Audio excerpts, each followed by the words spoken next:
It was on the day she first cried that the man who would have loved her the most took his last breath. The rain poured heavily that night. Not the usual kind of rain, but the type that felt like the heavens were mourning with them. Chief Nnadiuto, father, a good man, a strong man, died in a car crash on his way to the hospital speeding to meet his newborn child. He never made it.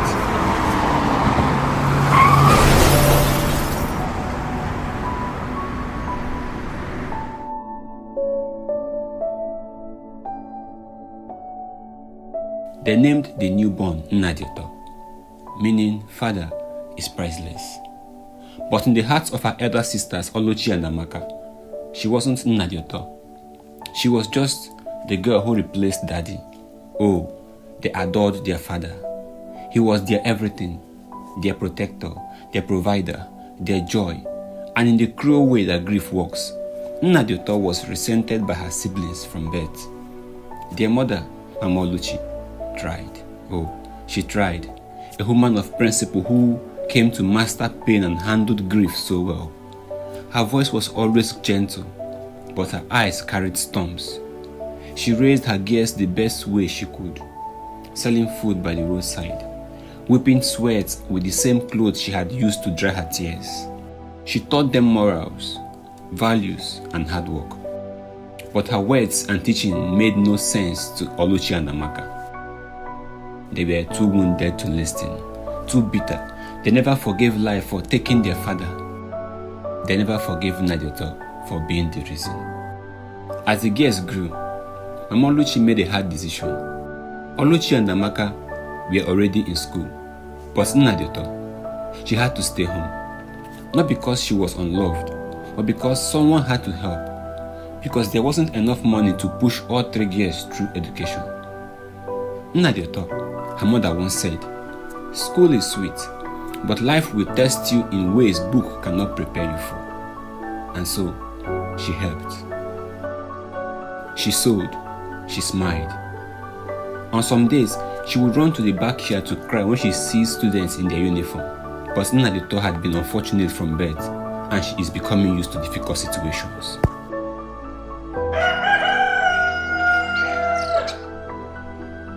Then one morning, a very cold morning, Mama Oluchi didn't wake up. A silent death, a tired soul finally resting. Nnadiuto was only 14. Her world kept getting darker. With their mother gone, the little love left in the house vanished too. Oluchi, the first daughter, freshly returned from university, filled the home with pride and insults. You think because people greet you, you are somebody, eh? She would snap at Nnadiuto. You are nothing but a glorified house girl, no school, no future. But it wasn't the insult that hurt most. It was the silence from Amaka, her other sister, the cold shoulders, the side glances.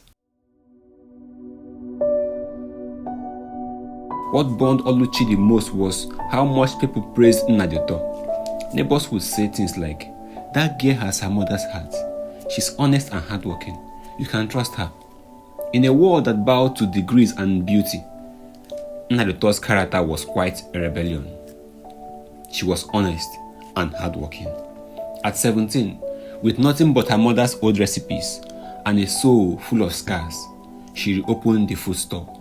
She woke early, pounded yam till her hands ached,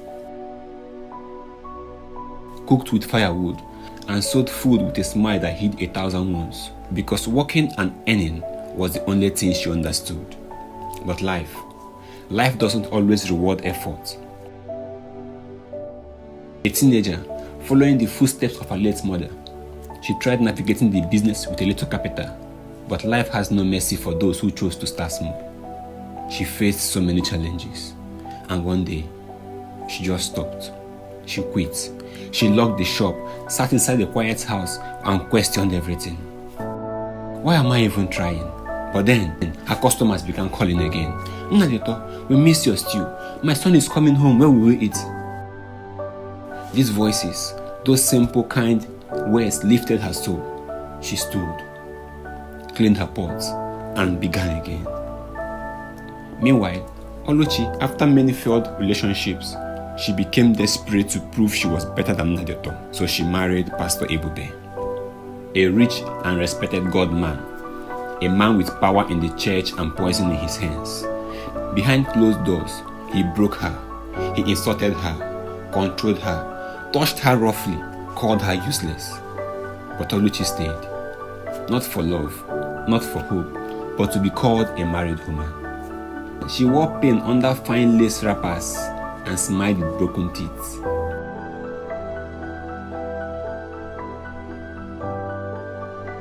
As Nnadiuto's food business quietly grew, Oluchi's life quietly crumbled, until one day, news came like thunder. Oluchi collapsed in the market. They said it's stress. Some say it was even worse.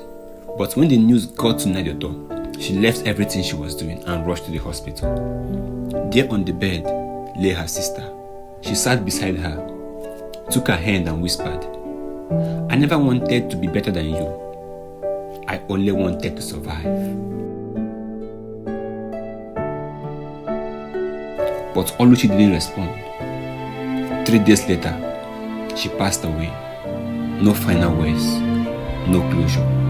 Her husband never came to the funeral. It was a quiet burial, a quiet shame.